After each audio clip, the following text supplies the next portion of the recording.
Well, good morning, Mid-Missouri. Happy Wednesday. Thursday's the big day in the forecast this week, but first let's get a quick glance at today. We're expecting very similar conditions to yesterday, but maybe a few more clouds. Yesterday's forecast, we saw a lot of clouds move into the afternoon, but the sunshine in the morning got us up into the upper 30s, near 40. We don't have the same sunshine in the forecast today. We shouldn't see that break in the clouds, so temperatures topping out in the mid to upper 30s late this afternoon. And then again, as I mentioned, our forecast really turns our attention to the winter storm warning that's in effect from Thursday morning through Thursday night. Area-wide, we're all looking at chances for accumulating snow. Really, I should say a likelihood of accumulating snow at this point. Confidence is increasing in that. And wind chill watch is in effect from Thursday evening through Saturday morning. By the time we get to Thursday afternoon, wind chills are going to be a problem, and it's going to last all the way through the introduction to your weekend. So let's talk about this system the rest of the week, Thursday through Sunday. We're looking at a mid-range concern for some snow. We will see likely anywhere between the 2 to 4 inch range with some exceptions, but overall we're not looking at a massive amount of snow, but we are concerned with the wind and the cold. We're not expecting any ice with this system, but the wind and the cold is going to be something that complicates the snow problem, and we'll talk about that here. Future track showing dry conditions today, temperatures starting in the 20s, ending in the upper 30s this afternoon. And then fast forward to tonight, late tonight, around midnight, we're watching snow try to work in along a cold front that makes its way into the Brunswick area potentially as soon as early Thursday morning, around 12 to 3 potentially for the very beginnings of maybe a few raindrops switching over to snow. Most of this may very well onset as snow. If we see some rain, it would be very, very short-lived. The bulk of the snow doesn't really enter mid-Missouri until maybe about 5 or 6, and then it spreads to the east from there, around 8 o'clock for folks near Columbia.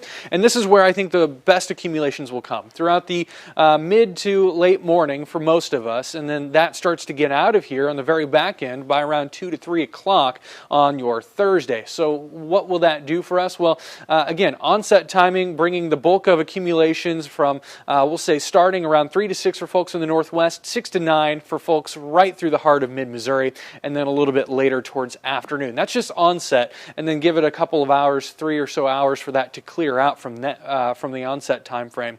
But what will that do for us? That will bring us likely accumulating snow area wide. Most of us fall in this 2 to 4 inch range. If you're anywhere north of I-44, if you're close to I-44, you find yourself closer to that 1 to 3 inch range. And if we kind of break it down by probability, I would say most of us in that 2 to 4 inch range are looking like we could see around that 2 inch total or more. This is a 75% chance for most of us to get over 2 inches. But if you take that to 4 inches, the chance of getting more than 4 inches drops dramatically, down to less than 20%. And it's almost impossible for us to get 8 or more. It's extremely unlikely. We'd have to see quite a change up for that to happen. So I would say most of us coming over that 2 inch mark, but falling short of the 4 inch mark. So that's what we're looking at for most of mid-Missouri if you find yourself in that blue on our map there.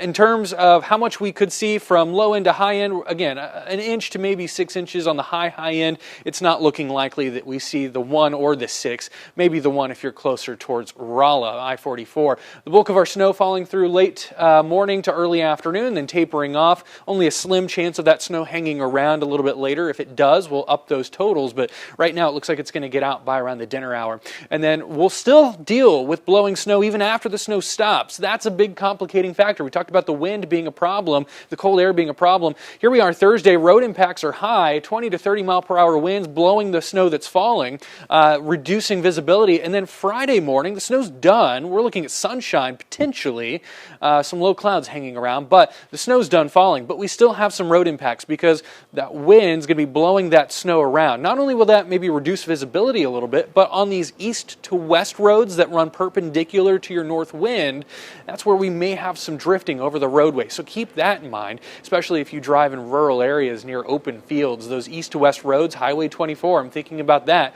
That's going to be an issue for some folks.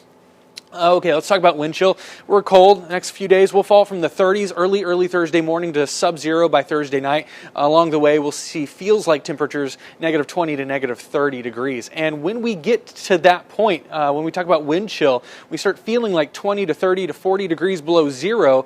You could see frostbite times as soon as 10, 20, 50, 25 minutes.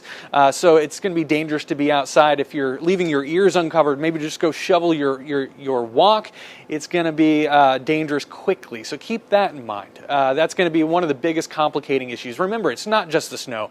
Yeah, 2 to 4 inches doesn't sound like a whole lot, but you add the wind, it's a complicating factor. And then the extreme cold is one of the biggest reasons we have the weather alert day all the way through Saturday. And then we'll end it on Sunday morning because we're talking about early morning temperatures on Sunday below zero potentially. And I want to point out your Thursday temperatures because we start the day in the 30s. This is not the afternoon high. We're likely ending the day with a low temperature just below zero. So the afternoon temperature somewhere between, likely the single digits for some of us. So keep that in mind as well. Thursday afternoon, we are not looking at 30s.